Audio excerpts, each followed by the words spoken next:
Hi everyone, welcome to our third episode of the Meerkat Squad. I am Joris and I'm with my co-host Sheila, and today we have for the very first time a guest, which I'm really excited about, so let's get in. Angela Rockwell, they is joining us. She is a neurodivergent somatic coach and educator based in the Pacific Northwest. In 2021, they founded Tacocat Wellness, a growing practice dedicated to making wellness and mental health resources more inclusive, accessible, and empowering. And they are also a very good friend of mine, so I'm so excited to have Angela here. Hi, thank you for having me. It's good to be here with both of you. Today's topic is AuDHD emotional regulation in chaotic times. And boy, are we in chaotic times. Angela and I have a class on burnout recovery and prevention. And so I thought she was the perfect person to come and help us talk about emotional regulation in a way that is, decolonized, in a way that is neurodivergent friendly, and what does regulation even look like when the world is burning, So we know that AuDHD nervous systems tend to be a lot more sensitive. We know that we tend to have, with ADHD and autism, more overactive amygdalas, more underactive frontal lobes. Angela, I know you have a lot of ADHD, autistic, AuDHD clients.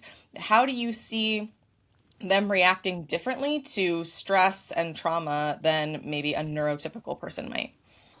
Well, I think one of the things we know about ADHD in particular is that, as you mentioned, there's a heightened sensory sensitivity for a lot of folks, plus rapid emotional reactivity. And those things together, paired with executive dysfunction, can make transitioning between nervous states feel really effortful. It can also mean that we're ping-ponging between fight or flight, being in our parasympathetic nervous system, and then also kind of shutting down or ending up in that dorsal vagal space. The other day I was talking to you, Sheila. I was confiding in you, and because I had a realization, I had an epiphany. I've been feeling unsurprisingly not great because of everything that's happening in the world, and also because it's kind of my job to be in tune with what's happening, as in it both is it goes against my job but also against my philosophy to completely disconnect from the world. So I know that there's always an amount, only so much that we can take, and there's always a healthy amount of awareness of the world, and there's always a limit. But for me, it's much more difficult to completely disconnect, because part of engaging with my work and with is also being aware of what's happening in the world and having empathy. And lately I found myself, well, a little bit stuck and completely not knowing what is the right amount of empathy, and where to position myself in the world. And the epiphany that I had the other day was that I'm actually really, really angry at the state of the world, angry at everyone, angry obviously at the system, and systems in general, and the general apathy in the face of those systems. But that anger really surprised me, because I didn't, until I realized it, I didn't feel angry. I felt more like paralyzed, in a sort of lethargy, and like completely, yeah, like sleepwalking through life. And then I realized, no, actually, this is probably repressed anger that I have. I realized that from a dream, actually, because in that dream I was getting super, super angry at my mom. Which is, I had no reason to be angry at my mom. When I woke up and I was like, I still could feel the anger, but obviously I'm like, but no, I'm cool with my mom. What's going on? And then I understood that this is probably because my mom is the only person that I allow myself to be angry at. So the anger was real. The dream made up a reason and a person, but actually the anger was very much real. So I realized, there's something that is being suppressed here. And that anger, when I talked about it with you, Sheila, you said, actually, this could be good news. That might mean that you're moving through a different state or different stage of the polyvagal theory. So I don't know, Angela, now that you're hearing this, does that make sense to you as well? Yeah, I think, to reflect a couple things back, what I'm hearing is it sounds like there's in your waking life, in your day-to-day, there are plenty of things to be angry about. I think with gestures broadly, you can throw a rock and find something to be deeply frustrated with. Like that type of frustration, maybe you feel in your bones, maybe you're dissociating through feeling it in your bones. And so sometimes, you know, to the point of the dream, shows up in the subconscious space. And it's like, one of the things I think about with, you know, relative to the polyvagal framework is that with dorsal vagal, we're seeing ourselves in this immobilized state or shut down. And I think for a lot of folks, especially folks in marginalized identities, the way we're socialized around anger and what you're allowed to be angry about, what healthy anger looks like, when the time frame of when you're supposed to just get over something because it was a long time ago and you shouldn't be angry about it anymore. I think that the westernization and commodification of somatics has really watered down the indigenous and cultural and ancestral practices of rage and anger and ways that we've seen those practiced in different communities.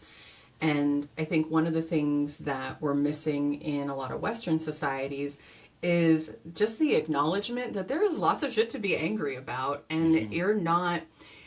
I think about this a lot. If you're not upset about something, are you feeling anything at all? Like, are you just dissociating through life, not feeling like you can take action because anger is the emotion you feel most strongly and you don't know what to do with that? And, you know, relative to the, like, the indigenous and kind of cultural piece, in the Philippines, we have this word, liget, and it's this idea of, like, really powerful and intense, sometimes like volatile or referred to as like high voltage emotions.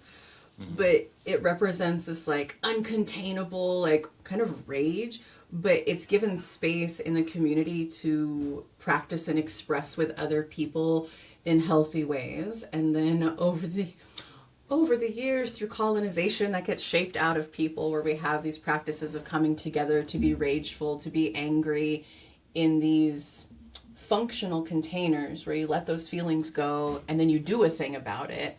And I think so often we have these feelings, we're told you can't do anything about it and just get over it. That doesn't mean they go away though. That's very interesting, especially in the context of AuDHD and more specifically autism, because autistic people, the way that at one point science, Western science, thought that it could cure autism was to actually make autistic people more compliant by like teaching them how to no longer express their emotions. And we see parallels with colonization. This is what the colonizer does. It forces the indigenous, the people who are different, the autistic, the neurodivergent, forces them to comply and to express emotions the way that they're supposed to, in very specific ways, and to repress, etc. So that's very interesting that you bring up this the situation in the Philippines and colonization, because it actually has a lot to do with the way that the West and Western science has also perceived AuDHD bodies throughout the ages.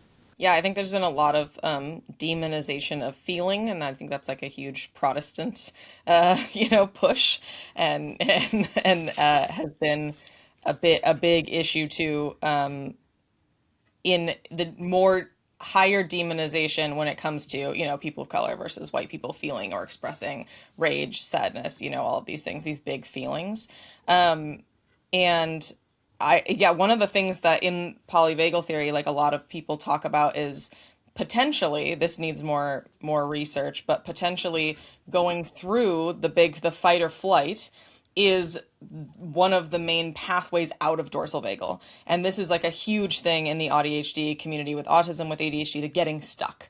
So we are like, I'm in functional freeze. I can't get things done. I can't get myself to move. Right now, I'm actually going through this. My dog died last week.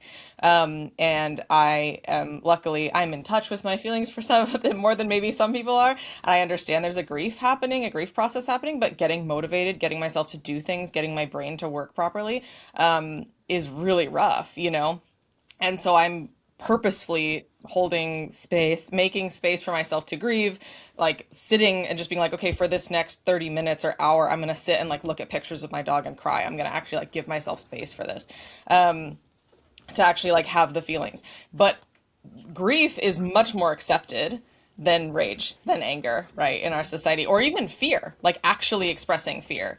It's like that's weakness, right? And anger is lack of control. Maybe anger in a white man is, oh, that's strength, but in someone else maybe it's not, right? And so but one of the things that we see in a lot of people is that to get out of dorsal vagal, they have to go through sympathetic, they have to go through fight or flight to get back to being sort of in a healthy nervous system state where they're not stuck. They can, right? We want a nervous system state where we can get angry and then come back to baseline, and we can get sad and come back to baseline. And maybe we do freeze because it's the healthy, safe thing to do. And then we come back to baseline. We're supposed to be fluid, but we keep getting stuck. And one of the ways to get unstuck from dorsal vagal, from what I see, is to get angry and to like really actually accept and process whatever that looks like for you, process those feelings of anger. And yeah, like Angela said, I think that there have been a lot of cultures that have had really good, healthy ways of doing that communally and with other people that we have lost, unfortunately. Angela, with the way that our society is now, and like with the sort of isolated lifestyles that we're living, what tools do you have for people to be able to kind of express their anger, or to tap into whatever emotion that they've been pushing down because it's not acceptable? I think if we look at this through under the umbrella of being in a shutdown state, or under the umbrella of being in that dorsal vagal immobilization, it's important to remember that's protective. The reason that bodies and brains, we're so smart. The meat suit knows what to do. Society and systems condition all of those things out of us, or a lot of those things out of us. And so it's important to remember that the reason your brain and body are doing what they're doing is because at one point in your life, probably more than one point in your life, they kept you alive. They're safe, they're functional, they technically work, and it is really, really scary for a lot of folks to try to conceptualize that they're going to lose shutdown as a regulation tool. For some people, that's their only coping strategy, whether they realize it or not. And so being able to move out of a freeze state, we look at sympathetic activation or mobilization. Mobilization does not mean you got to like get up and go for a run, which if that's your vibe, like go do that. But being able to exit that dorsal vagal shutdown looks like titrating, gently moving into some sort of mobilization. And these can be like really, really, really little things, like small muscle engagement, pushing. So something, let's say you're angry and you're in a Zoom call with your management team or your coworkers or whatever, and someone's spouting some nonsense, and you just got to keep it HR professional. You can, under the table or even at your desk, pressing your hands together and giving yourself that small intentional muscle engagement, and then gently letting it go, or even like clenching your fists. I got a bunch of hair, so I can do all sorts of things back here, and nobody even knows what's going on. And I'm just gently-ish squeezing my hand, making a fist, and slowly letting it go. That intentional, progressive muscle relaxation, that engages the sympathetic nervous system, the sympathetic part of the nervous system. And that little mobilization slowly starts to move us, or can slowly start to move us out of that freeze state. And I hear all the time for folks like, oh, that's so small, what's that going to do? Nothing right away. And that's okay. It's not meant to work right away. And that's something too about being pervasively in a shutdown state. I think we think we're going to get from being super shut down to like having this big expansive nervous system. It does not work like that. That's something someone's trying to sell you for $49.99 or something. That's not actually how it works. You don't meditate your way out of freeze. You have to mobilize first and then kind of gently settle. Right, and I like that, because you're not selling it as the coping mechanism, as the way to get yourself, like, to sort your life out, because we acknowledge here that, the systemic issues are still present. So there's no self-help way to get yourself out of oppression. However, there are ways in which you can, survive in oppression and help yourself, help your body, help your mind finding the tools, if and when available, to survive, so that maybe you can get yourself ready to fight, or maybe you can make yourself ready to just, survive. But it's very important because, unfortunately, in the self-help kind of guru Western philosophy, everything that were developed by indigenous people, by indigenous knowledge and wisdom, which was how to survive in hostile environment, that was presented as, this is the solution. You make it individual, and it's just a mindset thing. So, you're being oppressed, you're having a terrible time at work, or you're unemployed. Why don't you just do this, just do that, just try these 3 techniques, and you're no longer going to suffer from racism. And of course, that's BS. No, and it's interesting you mentioned that, the self-help piece. I term it yogarific, this idea that you've got to sit perfectly still in order to meditate, that you have to wear like a matching athleisure set in order to be like practicing mindfulness the quote unquote right way. Like, if those are things that work for people, cool. And you don't have to do it that way. There are so many, again, like, this is free 99. This costs nobody any money. I'm not selling you squeezing your hands together. You're not selling anybody squeezing your hands together. But it's those little things that actually tend to make more of a difference, in my opinion. Partly because the idea behind titration and pendulation is choosing to discomfort yourself, choosing to try something new, and then being able to come back to a baseline or come back to a place of your perceived level of comfort, and then just kind of ping-ponging between those states. And having that autonomy piece, and that is huge. Yes, that makes me think of, Joris and I had a conversation recently about, the question of with ADHD, with neurodivergence in general, we have to constantly make the decision, do I put myself in discomfort in order to train myself to be a certain way? Or do I just use radical acceptance and choose to, there's a different discomfort in doing that, right? Like, so for example, do I make the choice to just, to force myself into being on time, even though that's going to take a whole bunch of energy, that's going to be very uncomfortable for me. I might give up taking care of myself. I might not eat because I have to be on time. I might not do hygiene because I have to be on time. I might have to make these sacrifices to like make this happen so that I can be respectful to, and that's the way that some people see it, is that being on time is the only way to be respectful. That not every culture believes that, not every person believes that, but that is some people's mindset.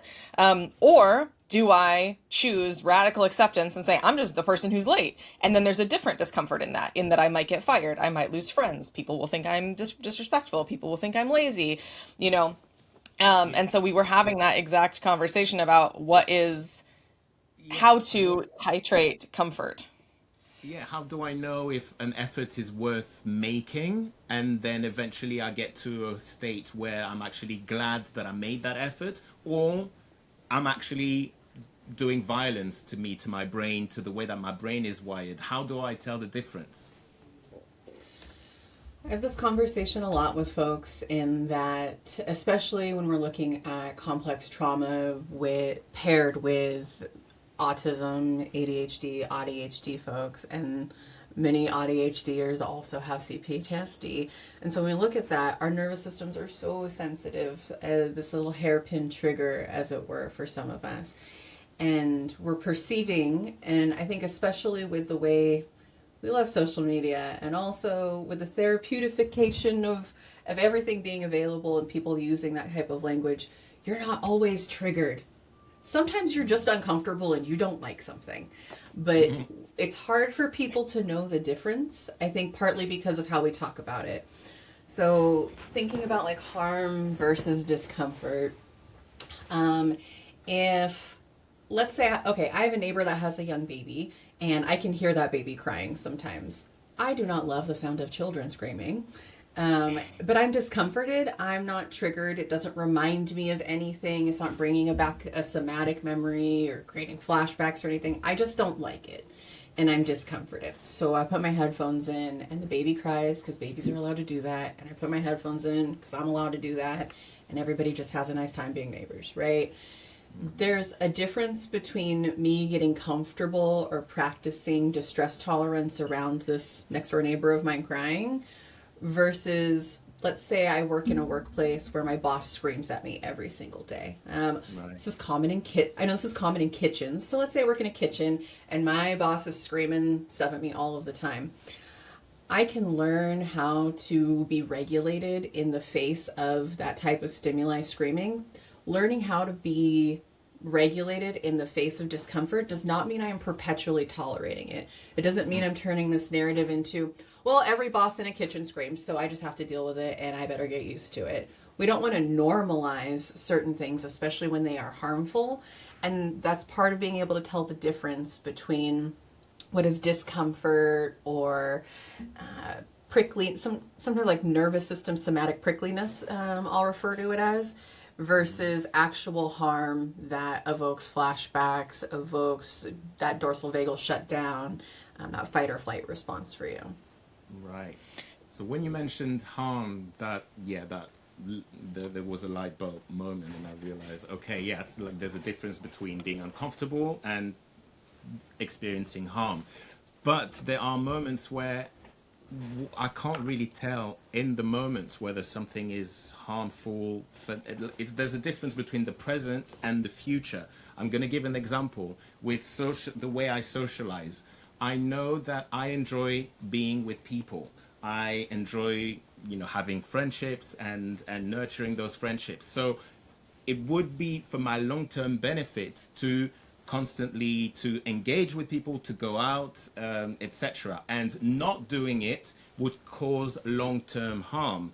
But now when it's 30 minutes before I'm meant to meet a friend outside and I'm really not in a space to go out, then what do? Do I cause myself harm by going out even though I'm in no condition to go out? I'm not regulated, I'm not going to be good company, but I have to do it for the long-term good of my friendship? Or do I just decide, no, that's not right for now, but then what about my long-term friendship, which would be impacted by me not going out now? Did that make sense? Mm-hmm. One of the things I'm hearing is like, are we trying to train ourselves out of being like, are we trying to push ourselves through discomfort for the long-term benefit, or are we meeting ourselves where we're at, and like, what's the happy middle ground for that? Yeah. And the autistic part of me is like, I wish I could give you a math equation that's just like this plus that equals you should go out, or this minus that equals you don't have enough spoons to go out. Maybe you have a spork and a chopstick in the drawer. There's no reason to go out on a day like that. But I think part of it is being able to check in with yourself. So for example, and I have similar experiences too, Joris, and then like, I really want to go out with Sheila, but the idea of wearing certain clothes or being in this environment doesn't sound right, but her company does. And so sometimes it's about looking at your experience through the lens of harm reduction. And I think the way a lot of people think about harm reduction is that it's about reducing the ask or the task or even the stimuli in a very literal sense. And in my opinion, it's less about that and more about reducing overall harm to the person. So let's say in this situation, you're dysregulated and you don't want to go out. Have you run through a meat suit checklist? Have you had your vitamins? Have you had coffee? Have you had food? Do you maybe need to do that first and then push your hang out with your friend down later? Or would it be better to have your friend come over to your flat instead of going out? Those sorts of things. And that's a harm reductive way to look at it, as opposed to this all or nothing, which can be really tricky for a lot of us, of like, well, if I can't put pants on, I just can't go out. And it's like, or you could just not wear pants and stay home, but still hang out with your friend on FaceTime. And so I think those sorts of things through the harm reductive lens can be a helpful way to navigate that. Yeah, I think bringing into like, I think, you mentioned titration and pendulation. And so I think that you could bring those in too, where you're like, okay, titration, maybe like going out to a club with like a bunch of people and noise and dancing is like a bit much. So I'm going to start with like, maybe I can meet my friend at a quiet coffee shop, or maybe they can come to my house, or maybe I can go to their place or whatever.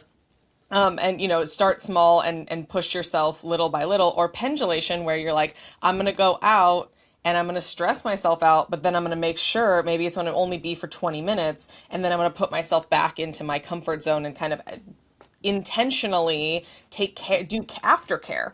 You know, like when you, like after you go to the gym, you would stop and like drink a recovery drink. You would maybe get a massage or take a hot bath. You would do some recovery because of the stress that you just put your body through. You can do the same thing with your mental state. Like you're like, okay, I know that this is stressful, but it's good for me. And so I'm going to just make sure that I have a really good aftercare plan. Or maybe I go out, but I take breaks by taking a walk around the block. Maybe you're going out with a group of people, and every hour or so you just take some time to walk around the block. I have autistic friends who will do that. I went traveling with my friend, and as we're going through different countries, you know, we had these rules where he was just like, don't talk to me before 10 a.m. So he had like a few hours in the morning to be completely silent, and we would go out and do something, and he'd be in a lot of social situation, and then he would be like, okay, I need to go take a walk by myself, or like whatever, you know. So he was sort of titrating between the stress and recovery, and the stress and recovery.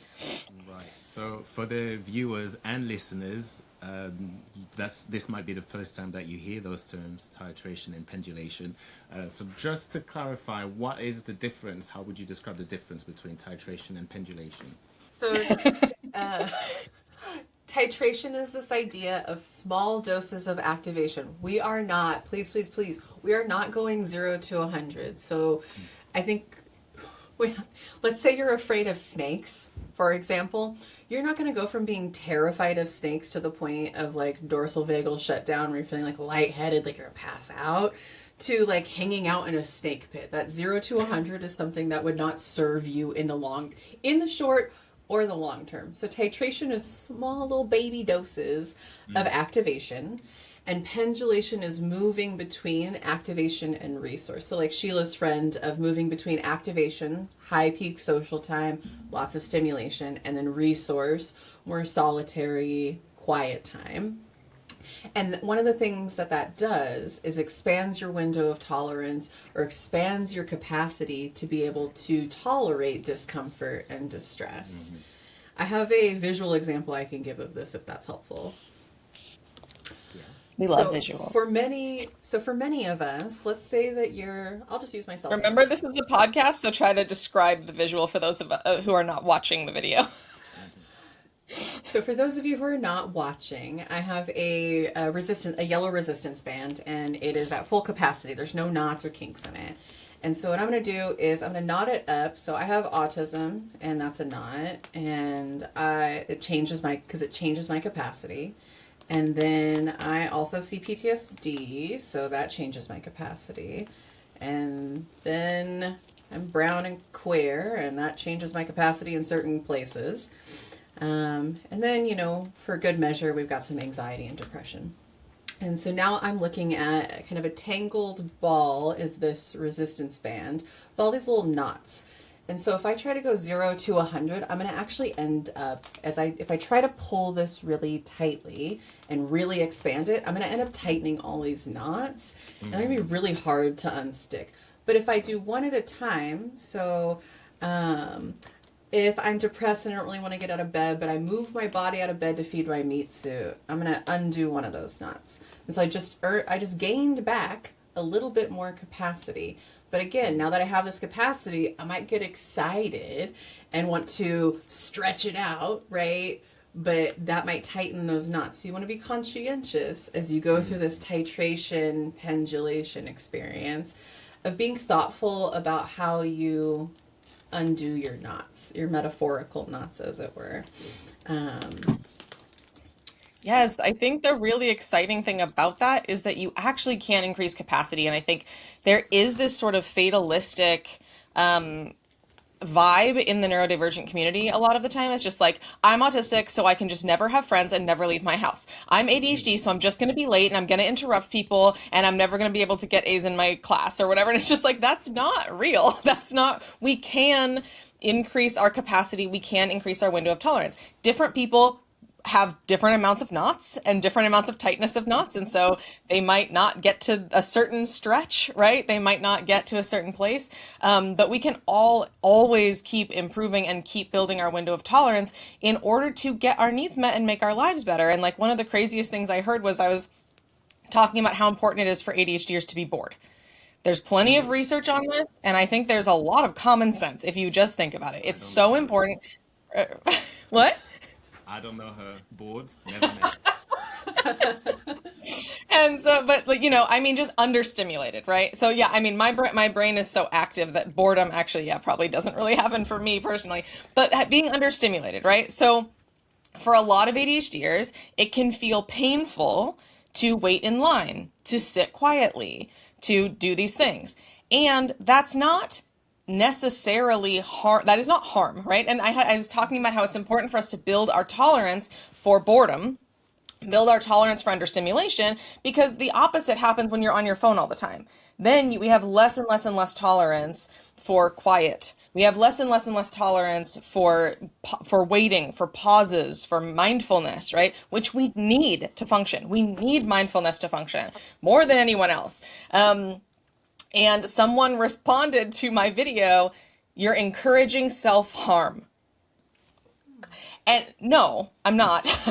That is not harm. That is discomfort. That is discomfort that is actually going to reduce harm in the long term, because you're going to be able to have healthier relationships with yourself, with your emotions, with other people, with your environment around you. You're going to be able to have an easier time with whatever job that you have that you need to survive in capitalism. You're going to have an easier time doing the things that you do for your passions. You're going to have an easier time with everything if you are able to engage with low stimulation environments. And yeah, it hurts. Like for some people, it feels actually physically painful. And we can, over time, expand our window of tolerance, expand our capacity. And like Angela said, you cannot go from 0 to 100. No, I'm not suggesting that an ADHDer who spends 24/7 with a podcast, a phone, something going on, and has probably CPTSD, suddenly sits in a room alone for 3 hours by themselves. They'll probably have a nervous breakdown. Don't do that. But you can maybe sit alone for 1 minute. Maybe sit with your friend holding hands for 30 seconds. Right? Like maybe whatever it is that you need, adding supports and reducing demands both, right? In order to slowly build up your window of tolerance, just like we would do for anything else. Like I said, like with the gym, or if you were learning how to do, when you're in school, you're learning how to do math. They don't sit you down in kindergarten and give you algebra. They build you up to that, right? Like we have to build ourselves up to the skill of whatever it is. Is it being around people? Is it dealing with the sound of a baby crying? I'm not saying sit and torture yourself. And this is the other thing. With ADHD and autism, we've been told over and over and over again, torture yourself for other people's comfort. Yeah. Torture yourself for societal expectations.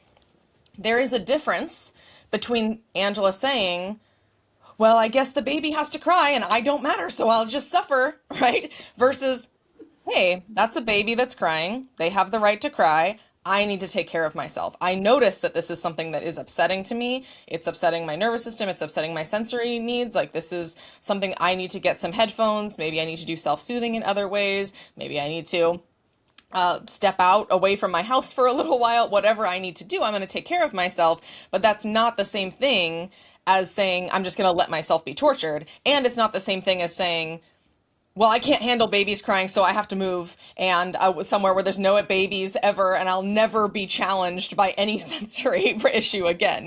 There is a happy medium. What I hear from both what Angela and Sheila are saying here is that it requires a huge amount of curiosity, because you're looking for accommodation, and in order to get to the point of looking for accommodation, you also need to stop trying to cure yourself, to fix yourself, to change permanently.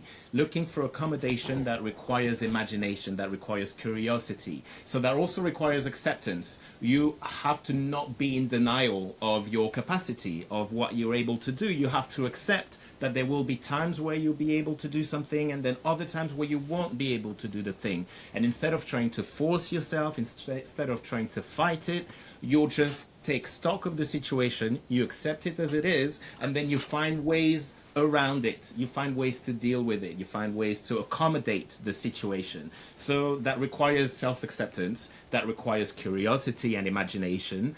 And the other thing is that requires acceptance that we change. We're not constantly in the same state. So there might be things that work for me now that will not work for me in 2 hours when I am dysregulated, when I don't have the same amount of energy, and that's okay. We can figure out ways and solutions for now, knowing that it might not work in the future, or knowing that in the future, actually, there's that other thing that I like to do and that actually really works.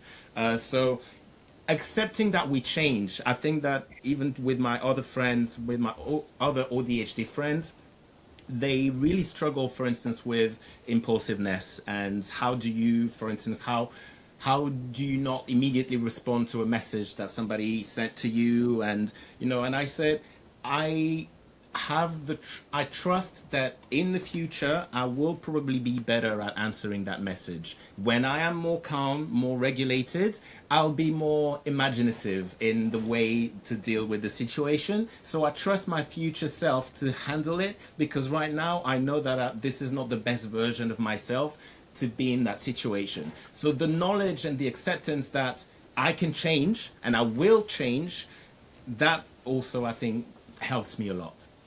Speaking of change, Angela, I would love to hear, how do you distinguish between things that can be solved with somatics, trying to change your body, your mind, and then what is more about just learning to cope and like building resilience for survival, and how much can somatics help with personally changing yourself and what you need to do, and how much can somatics help with just building resilience and being able to cope with the maybe harsh realities that we live in?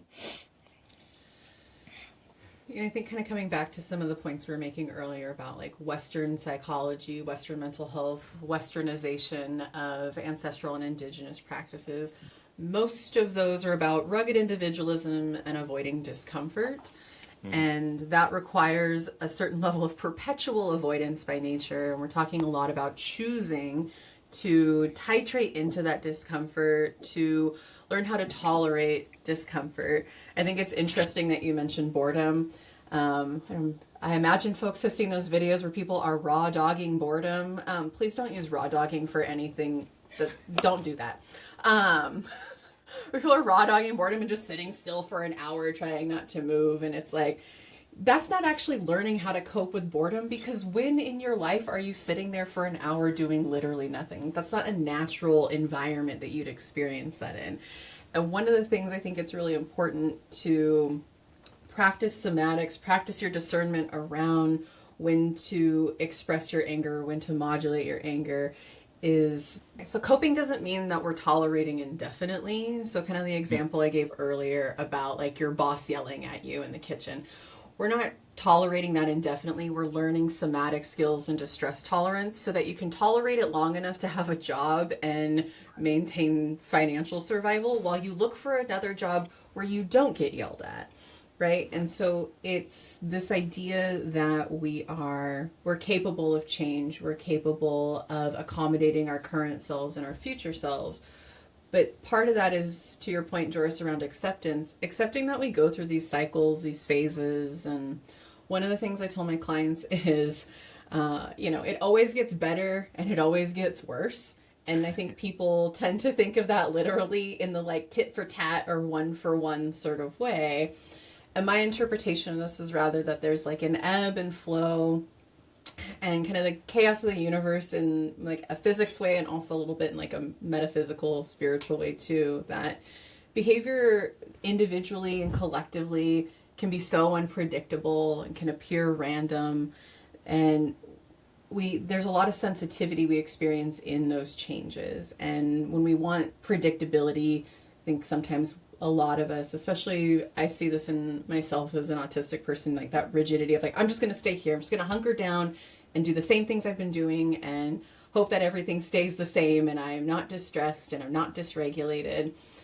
And trying to remain stagnant is as futile an exercise as like trying to herd cats. When you avoid stagnation, you're not avoiding it in the way that you think. Life is still moving on, things are still progressing, and you're missing an opportunity, you're missing a window of time to be able to give yourself space to grow and change in ways that could potentially benefit you, and likely will benefit you, even if it's not direct. The practice of being curious, the practice of trying something new will generally benefit you, even if it's not directly related to the outcome you were hoping for. Thank you so much. This has been a really fantastic talk. I think hopefully it gives people some tools or somewhere to start when thinking about the sort of supports that they need to get out of being sort of frozen, to cope with anger, to deal with any other emotional regulation. You know, of course, there is an issue with people thinking about emotional regulation as being calm all the time. We know that's not healthy, and we talked about going in and out of nervous system states being much more healthy and realistic. Angela, is there any last sort of advice you would give to ADHDers when it comes to emotional regulation, or like maybe where they could go for supports for their emotions? Yeah, so one of the things I like to encourage all of my ADHD clients, just my clients in general, is like, if you don't have a feelings wheel, or you're not familiar with the feelings wheel, I'm holding my big feelings wheel now. Being able to look at this and sit with it sometimes, so you can parse out how you're feeling, to be able to take aligned action relative to those states. I think sometimes we get stuck in I just feel shut down, I just feel dissociated, but there's more nuance to it than that. And to Joris's point earlier, what you need one day might be different than the thing you need the next day, and how you feel when you're shut down in one moment might look different when you're shut down in another. Your nervous system is built for flexibility, not stagnation. And one of the ways to practice that flexibility is flexible thinking around how we're feeling.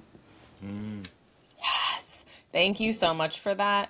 I think I hear so often people saying, my ADHD won't let me do my homework. My autism won't let me go outside. And it's like your ADHD, your autism, your trauma, even like, I mean, your ADHD and your autism is like your processing, like it's your, it's not the problem, right? It's the way that we experience the world. It's not there's still more to it, right? Even the trauma, like what does that mean? And so I love that you said, no, go deeper, go deeper, go deeper, because that's exactly what I do with my clients always. Like, my ADHD won't let me get this done. No. What's going on? What are you afraid of? What are you avoiding? Is it overwhelming? Anyway, I love that you talked about that. So Angela, if people wanted to work with you or they wanted to follow you, where would they find you?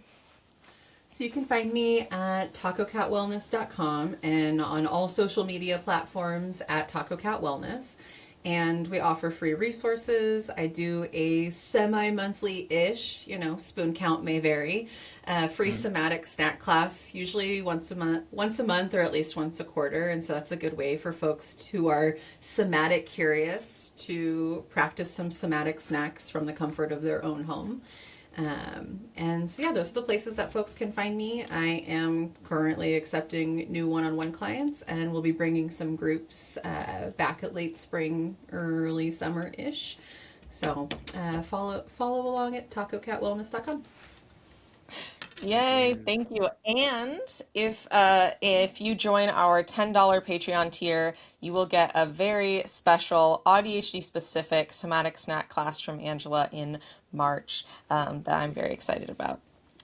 I have gotten personally a lot of help from somatic therapy. Obviously, Angela can't be my somatic therapist because we're homies, but but I had my own, and just the increasing of my capacity, allowing me to show up better in my community and for the cause has been extremely beneficial, and so I highly recommend that for ADHDers. I had a friend who did it and said every autistic person needs to do somatic therapy. It's just, I've heard that so often.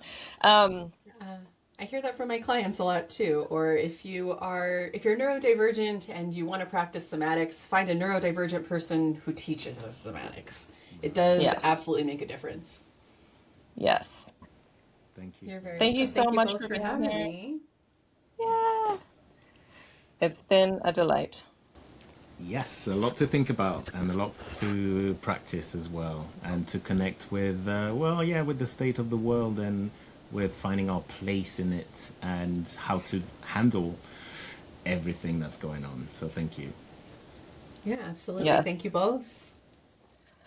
Thank you so much. Everyone follow along with Angela at Tacocat Wellness, and please join our Patreon. There is a free tier, and there are other tiers if you want extra goodies on the Meerkat Squad Patreon. You can find us on YouTube. You can find us wherever podcasts are listened to, obviously where you're listening now, and follow us on Instagram at the Meerkat Squad. Thank you so much, and we'll see you next time. Thank you. Bye. Bye.